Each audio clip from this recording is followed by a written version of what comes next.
Bonjour, bienvenue sur ma chaîne. Aujourd'hui, je vais faire de la reliche faible en glucides. Moi, j'ai jamais vu sur le marché de la reliche sans sucre. Si vous en avez déjà trouvé, écrivez-moi dans les commentaires la marque et l'endroit où vous avez trouvé de la reliche sans sucre. Mais vous allez voir, là, c'est très facile à faire maison.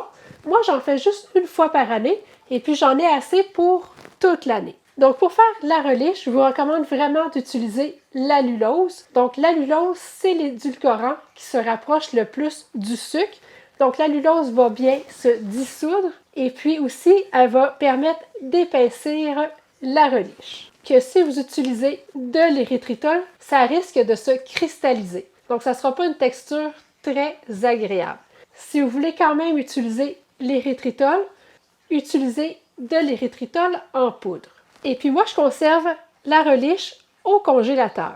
Je ne prendrai pas la chance de la mettre en conserve parce que le sucre, c'est un agent de conservation. Et puis là, on utilise un édulcorant, donc je ne suis pas sûre que ça a les mêmes propriétés antibactériennes que le sucre. Donc, je ne prends pas de chance, je conserve ma reliche au congélateur. Et puis de cette façon-là, elle se conserve très bien toute l'année. Parce qu'au réfrigérateur, je vous dirais que ça se conserve environ un mois.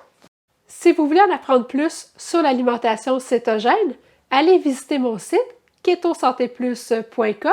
Vous allez aussi y retrouver plus d'une centaine de recettes. Donc, je m'installe et je vous reviens dans quelques secondes.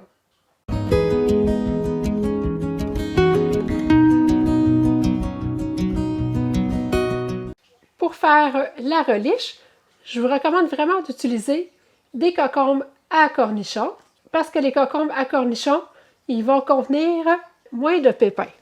Donc, voyez-vous, les pépins sont très petits.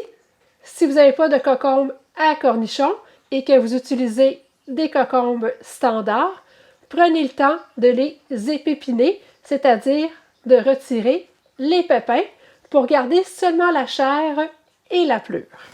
Donc, j'aurai besoin d'environ 5 petits concombres à cornichons, donc environ 600 grammes. Je vais les mettre dans mon robot culinaire. Un poivron rouge de grosseur moyen, donc environ 150 grammes. Et puis, au lieu du poivron rouge, vous pouvez aussi utiliser du poivron vert, mais le poivron rouge va apporter une plus belle couleur à ma reliche. La moitié d'un oignon jaune. Vous pouvez aussi utiliser un oignon rouge. Donc, environ 80 grammes d'oignons. Donc, je vais hacher les légumes.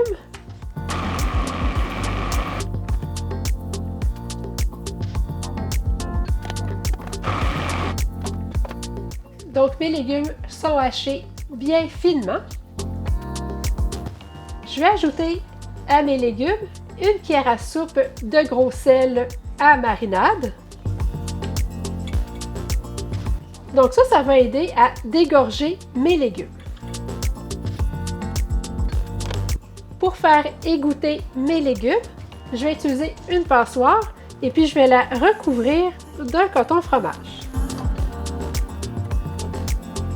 Je vais mettre mes légumes dans la passoire.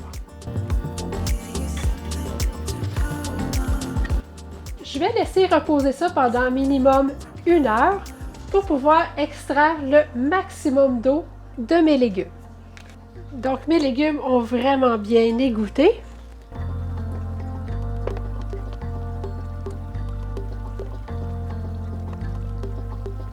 C'est vraiment important là, de retirer le maximum d'eau.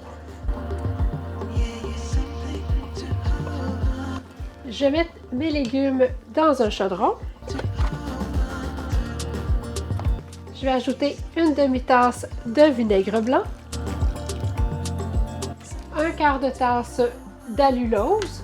Si vous utilisez de l'érythritol en poudre, commencez par seulement 2 cuillères à soupe parce que l'érythritol est beaucoup plus sucré que l'allulose. Une demi-cuillère à thé de graines de moutarde et un quart de cuillère à thé de graines de céleri. Je vais allumer mon rond à feu moyen. Je vais brasser.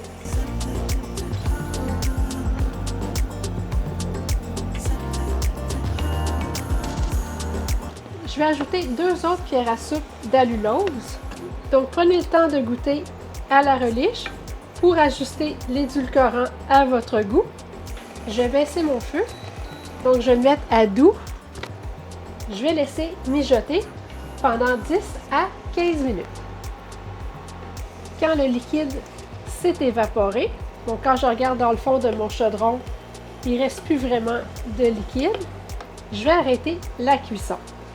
Je vais laisser ça refroidir avant de mettre ça dans mes pots.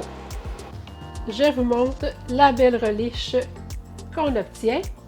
Avec le piment rouge, la relish a vraiment une très belle couleur.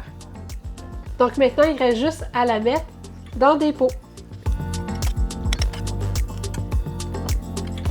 Donc comme je vous disais tantôt, ça va se conserver environ 1 mois au réfrigérateur et puis 1 an au congélateur. Ça m'a donné 4 petits pots de 125 ml. Avant de vous parler des valeurs nutritives, faites-moi un thumbs up si vous aimez la vidéo. Une cuillère à soupe de relish va contenir 0 g de lipides, 1 g de glucides nets et puis 0 g de protéines. N'hésitez pas à partager la vidéo et si vous n'êtes toujours pas abonné à ma chaîne, n'oubliez pas de le faire pour ne manquer aucune nouvelle recette. Merci et à bientôt!